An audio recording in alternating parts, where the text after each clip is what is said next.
বলবেন যে কাপ্তাই লেকের যে আপনি তো অনেক জায়গায় মনে হয় সাঁতার কাটছেন, কাপ্তাই লেকের সাঁতারটা যদি একটু বলেন কেমন এইখানকার পরিবেশটা? এখানকার পরিবেশ খুবই মনোরম। আমরা এখানে 13.5 কিলোমিটার সাঁতার কাটছি, সুবলং থেকে শহীদ মিনার পর্যন্ত। এটা একটা অ্যাওয়ারনেস সুইমিং। আমাদের কাপ্তাইতে অনেকে সাঁতার কাটতে ভয় পায়, লোকাল এরিয়ার যারা আছে। সাঁতারের মাধ্যমে আমরা এই মেসেজ দেওয়ার চেষ্টা করছি যে সুস্থ থাকার জন্য সাঁতার একটা অন্যতম ব্যায়ামের মাধ্যম। এই সাঁতারুদের আসলে দেখলাম যে শেষ পর্যায়ে আসলে তাদের চাওয়া পাওয়া আসলে কিছু নাই। অনেকে হয়তো মনে করুন এত সে দীর্ঘ 13 কিলোমিটার সাঁতরালো, কি সোনা পাইলো, কি রূপা পাইলো, কি মেডেল পাইলো, এদের আসলে এদের কোনো চিন্তা ফিলিং নাই এদের, মানে সাঁতরাচ্ছে এই। তো আমরা লং সুইমিং এর আগে অনেক জায়গায় করেছি, তো এটা কাপ্তাইতে প্রথম। তো সাঁতার কেটে ভালো লাগছে। সম্ভবত আর 3-3.5 কিলো আছে, দেখা যাক। আর যদি আর কি যারা নেক্সটে যারা এটাকে অব্যাহত রাখার দরকার কি মনে হ্যাঁ, করেন? এটা আমাদের রাঙ্গামাটি জেলা প্রশাসনের সার্বিক সহযোগিতায় এটা হচ্ছে। তো আশা করা যাচ্ছে এখন থেকে প্রতি বছরই এ ধরনের আয়োজন হয়ে থাকবে। মানে ফ্রি স্টাইলে আর কি,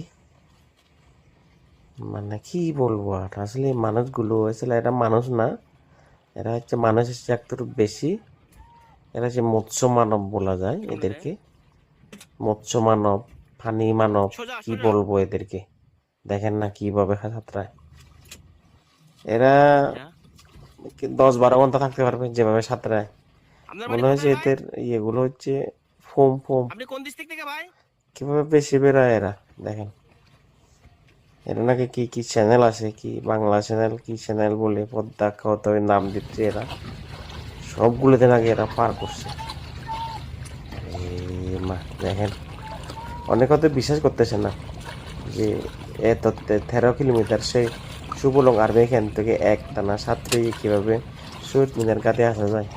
দেখেন না কি অবস্থা, আমি নিজ চোখে দেখছি, আমি দেখে রীতিমতো অবাক হয়েছি। এরা আসলে এরা মানুষ নাকি?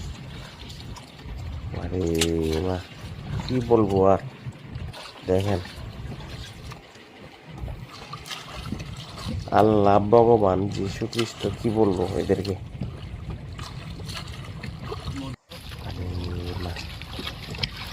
তো রাঙ্গামাটি জেলা প্রশাসনকে ধন্যবাদ দিতে হবে, একটা ব্যতিক্রমে আয়োজন, তারা সবকিছু স্পন্সর করছে।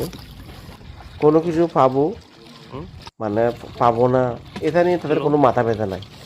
আর ফেসবুকে অনেকে দেখছি প্রথম পুরস্কার কি আসলে আমি কিন্তু এদের আসলে সবাইকে একই পুরস্কার দিচ্ছে মনে হয়েছে আমার কাছে, কারণ এখানে সবারই কষ্টটা এক, হয়তো কেউ আগে গেছে কেউ একটু পড়ে গেছে। তো সেখানে পুরস্কার কত লক্ষ টাকা পুরস্কার আমি সেটা মনে করি না ইম্পর্টেন্ট। অন্ততপক্ষে সাঁতরাতে 13 কিলোমিটার, যে 13.5 কিলোমিটার সাঁতরে পার হইতে পারছে, এটা বড়।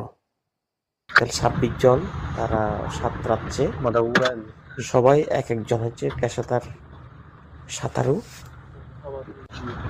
আসলে তাদের কোনো ক্লান্তি নাই, তারা সেভাবে সাঁতরাচ্ছে, মানে এরা কিন্তু কোথাও কোনো ধরে না, ধরেন ঘাসও ধরে না, বাঁশও ধরে না, মাটিও ধরে না, বোতও ধরে না, নৌকাও ধরে না, পানিও খায়, খাবার খায়, কলা খায়, কেক খায়, বেশি বেশি। মনে হয় যে তাদের তলায় পায়ের তলায় মনে হয় যে মাটি পায়।